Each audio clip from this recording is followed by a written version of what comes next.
Bonjour à tous, on se retrouve encore aujourd'hui pour aborder notre deuxième séquence de la vidéo traitant de la conception, du calcul et l'analyse d'un DALO dans le logiciel Robot Structural Analysis. Pour commencer, on va parler un peu de la théorie particulièrement consacrée à la manière dont on doit charger notre convoi sur notre DALO. Je vous invite à vous abonner, à activer les notifications, à commenter, à faire un like si vous aimez. C'est bon pour le référencement, ça. C'est aussi une manière pour vous de nous encourager dans ce que nous faisons. Il faudrait savoir que dans cette étude, nous allons utiliser le convoi français, CPC, sur la norme française. Et dans le convoi CPC, la norme française, il faudrait d'abord distinguer les différentes classes des chaussées. Et le classe des chaussées, c'est classe en rapport avec la largeur de la chaussée. Si cette largeur-là est strictement supérieure à 7, supérieure ou égale plutôt à 7, nous sommes dans la classe 1. Si c'est compris entre 7 et 5,5, nous sommes dans la classe 2. Si c'est inférieur à 5,5, nous sommes dans la classe 3. Et pour ceux qui sont dans la première classe, les charges roulantes à considérer, c'est la première et la deuxième classe, c'est le convoi BR, BC, BT. La classe 3, c'est VR et BC.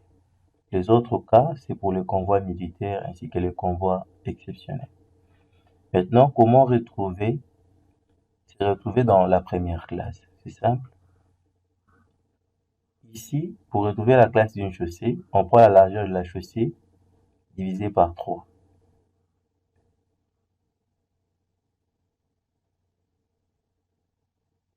Pour trouver plutôt le nombre de voies d'une chaussée, on prend la largeur de la chaussée divisé par 3 et on prend les quotients entiers. Donc ici, si nous avons 7 mètres de largeur divisé par 3, ça nous donne 2,5 et 2,5. Si on prend la valeur entière, lorsqu'on prend la valeur entière, on prend la valeur par défaut, on prendra 2. Donc c'est comme ça que cela se fait. Ok. Maintenant, un mot concernant les différentes classes et chaussées, différents types de surcharge routière, surcharge roulante que nous avons. Qu'est-ce que le convoi BR, qu'est-ce que BC, qu'est-ce que BT? C'est cela dont on va parler. Pour cela, on se réfère au fascicule 61. Le fascicule 61 nous clarifie. Voici le convoi, le système BC. Système BC, ça, là, on voit 2 camions. Le système BC concerne un camion. Dans le système BC, ça concerne un camion. Ça, c'est la manière de charger pour obtenir un effet défavorable. C'est ça que vous voyez. Mais, en d'autres termes, par définition, le convoi BC comprend un camion. Il suffit de lire cette norme ici, fascicule 61, pour vous rendre compte. Oui, et le camion en question est constitué comment? Les deux essieux arrière sont de 12 tonnes et l'essieu avant est de 6 tonnes. Ce qui veut dire que chaque roue arrière aura 6 tonnes comme charge. Et transversalement, on charge de cette manière pour obtenir un effet défavorable. Pour obtenir l'effet défavorable dans le sens longitudinal, on charge comme ça. Pour obtenir l'effet défavorable dans le sens transversal, on charge dans ce sens ici. Tout ça, c'est juste pour obtenir l'effet défavorable. Ok, voici la manière dont se présente nos camions. Ça, c'est un camion BC et l'autre, un autre camion. Et nous avons là les différents espacements entre distances. Entre deux roues, c'est 2 mètres. Oui, vous voyez en plan la manière dont on va charger. Comme pour notre exemple, on aura à placer 2 camions dans le système BC, un camion par voie. Et c'est de cette manière ici qu'on va opérer. Vous voyez la distance qu'il y a entre les essieux. Les essieux arrière, c'est 1,50 m.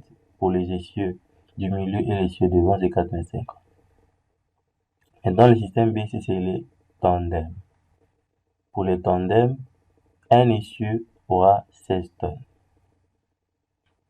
Et la distance entre les essieux 13,5 et transversalement, on charge comme ça pour obtenir l'effet défavorable. Voici la manière dont cela va se présenter en plan. Nous avons notre premier tandem, qui est le deuxième tandem. Ça concerne la première voie et d'autres la seconde voie.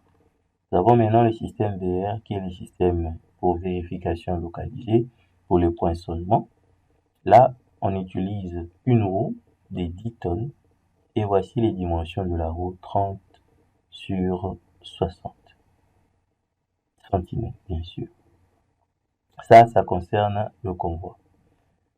Mais dans la norme française, il n'y a pas que le convoi, il y a aussi le système AL, qui est un système un peu plus général, une surcharge sur notre chaussée, bon, sur notre pont, en fait, ça il s'agit du pont.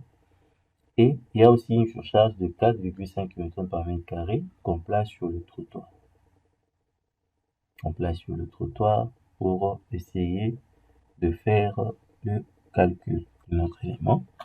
Là, nous avons la fascicule 61 et ici, on a essayé de faire un petit résumé de capture glané ici et là pour essayer un peu d'être concis dans ce que nous faisons.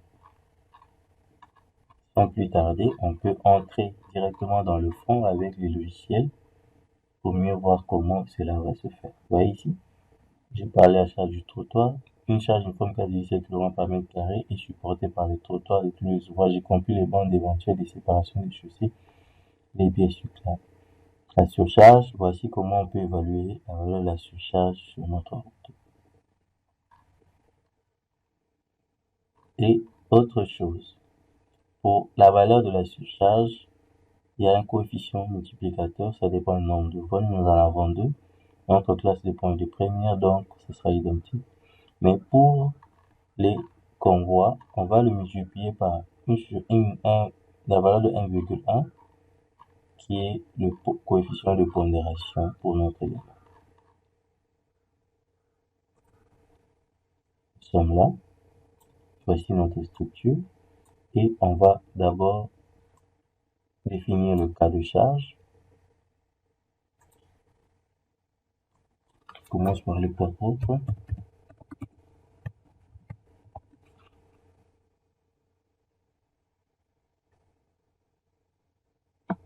Après le poids propre, il y aura le remblai éventuel. Ce n'est pas toujours obligé qu'il y ait un remblai. Il y a des dallots qui n'ont pas de remblai.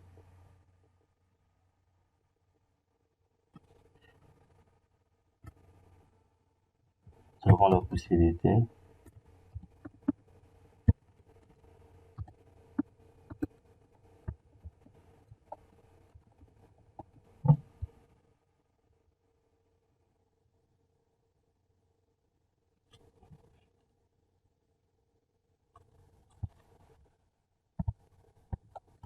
J'ai d'autres éléments poids de la chaussée.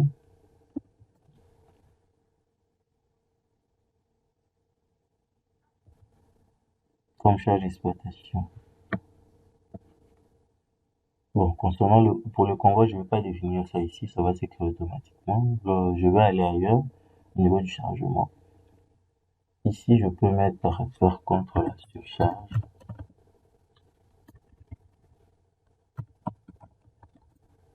AL. Surcharge trottoir.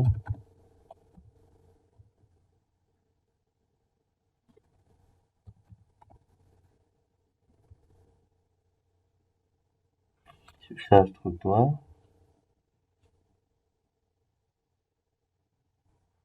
Ok, j'espère que je n'ai rien oublié là. C'est bon.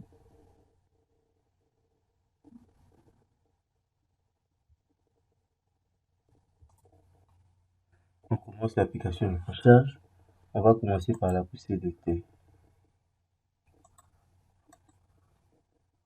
On vient sur, on active d'abord l'orientation du panneau. On se rend compte que le panneau de ses côtés sont orientés différemment de l'autre. L'orientation du repère local Z.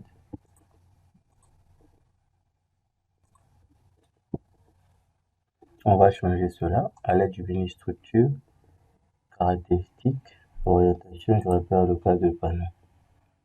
On coche sur inverser l'orientation de l'axe local Z. Appliquer. À présent, nous allons sélectionner le voile. Le pied droit il est mis en L.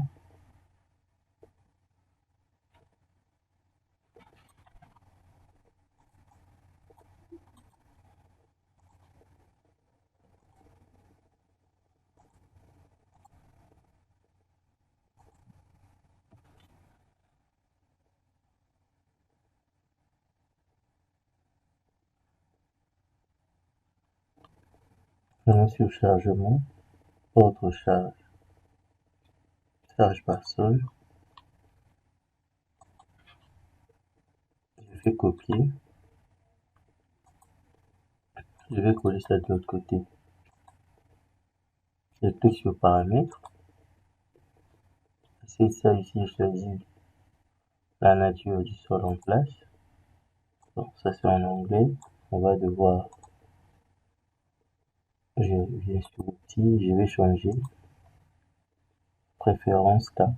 Je viens sur catalogue, sol constructible. Vous voyez ce qui est en cours. Je vais mettre notre type de sol.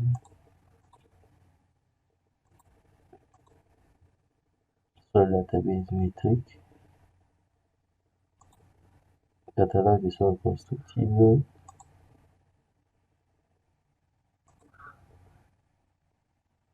Généralement, on a utilisé IS002F. Bon, pour cet exercice, nous allons utiliser notre catalogue IS003.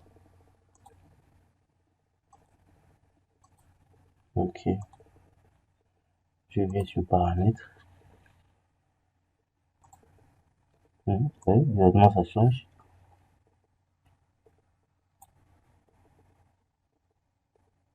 Bon, je vais utiliser l'autre. Je rentre encore ici, outil, référence de la tâche, je change le catalogue de sol. Je prends ça.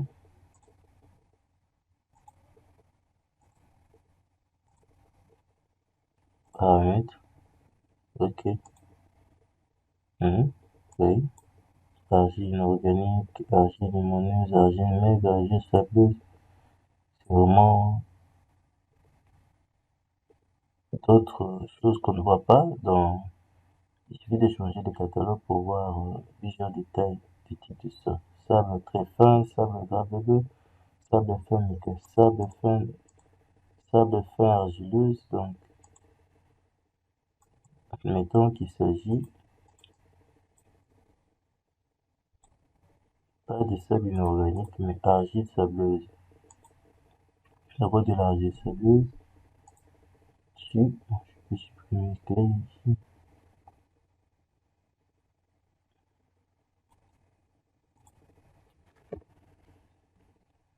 Argile sableuse. Là, il faut faire attention. Ma cote ici, c'est 4.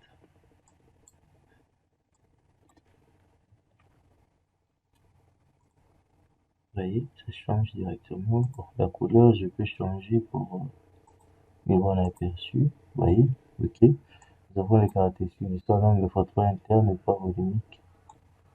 Argile sableuse. Donc ici, il n'y a pas de cohésion. Là, il s'agit bien sûr de la poussée. De l'autre côté, distance par rapport à un autre objet, non, il n'y en a pas. Au niveau de la nappe phréatique, si on suppose que le terrain sera est par exemple marécageuse, si le terrain est marécageuse, on peut placer notre niveau de sol, niveau d'eau dans le sol, par exemple, si le terrain est marécageuse, on place ça et on lance les calculs. C'est intéressant. Admettons qu'il y a la nappe phréatique qui est située par exemple à 1 mètre. Ça, c'est le niveau des plus hautes zones. 1 mètre, juste là.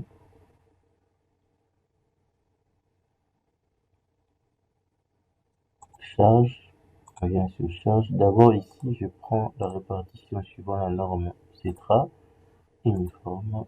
On a une surcharge uniforme de 10 km², appliquée à 1 mètre. Résultat, voici le diagramme que nous avons déjà poussé. On a ces changements ici parce que ça va de 1 mètre qu'il y a la pression interstitielle de l'eau, la pression hydrostatique qui vient là, s'ajouter à cette pression qui avait déjà une allure triangulaire jusque-là. Et voici, à partir de ce point ici, il y a brusquement un changement. Il y a un point d'inflexion ici, comme on dit. Ça, c'est pour la poussée. La poussée, généralement, c'est uniforme.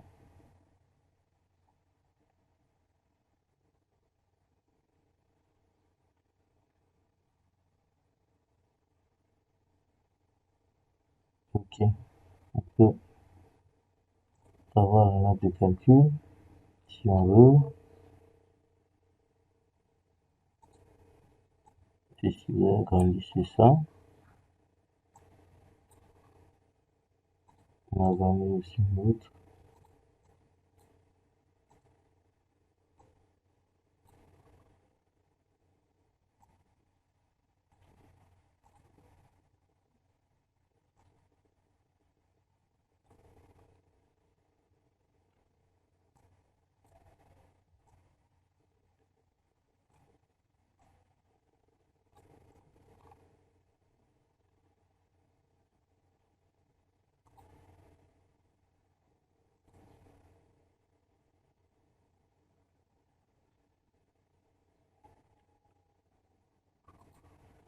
Ok, appliquer. Ici, je clique encore sur appliquer. Voici la poussée. C'est vraiment bon. Après ça, on passe au remblai. Le remblai en question a 50 cm d'épaisseur. Il s'agit bien sûr d'un sol apéritique. Je vais calculer. J'ai un poids spécifique de 20 kg/m3, donc je vais calculer le volume. La charge. Pour calculer cette charge, c'est pas compliqué. Je viens là. Pourquoi ça fait ça? Donc, je rentre là. Surface. Charge surfacique. De moins 10.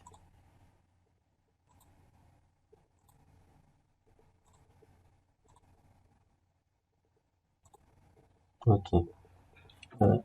Bon, on passe. Tout ce qui est poids de la chaussée.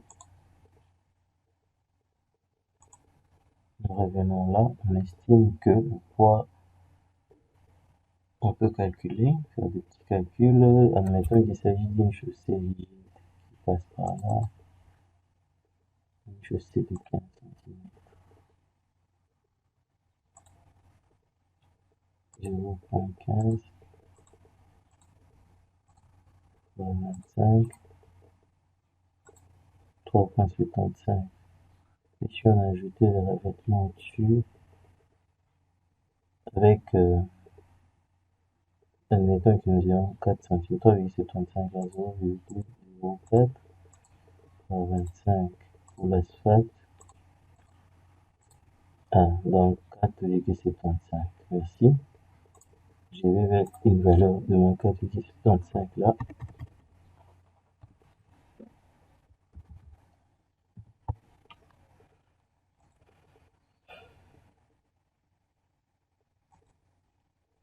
C'est appliqué. Ok. Maintenant pour la charge, surcharge AL, la surcharge sur le pont, on a quelle valeur? On a une valeur de, je vais calculer ça. Et si nous avons une valeur de moins 2,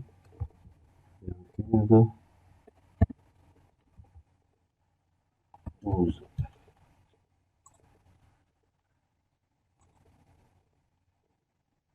Ok.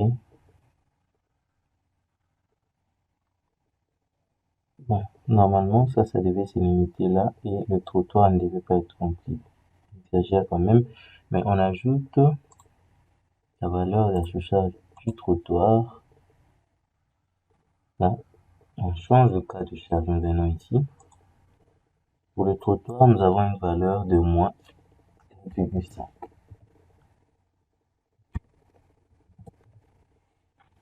Je vais définir le contour. Bon, projection, on va voir si tout est bon pour définir ce contour-là. Non, tout n'est pas bon. Je vais ajouter une ligne de construction pour ça.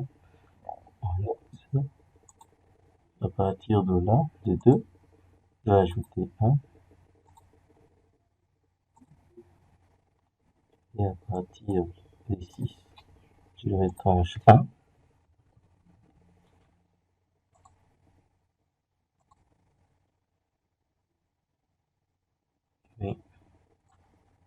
Oui, c'est bon.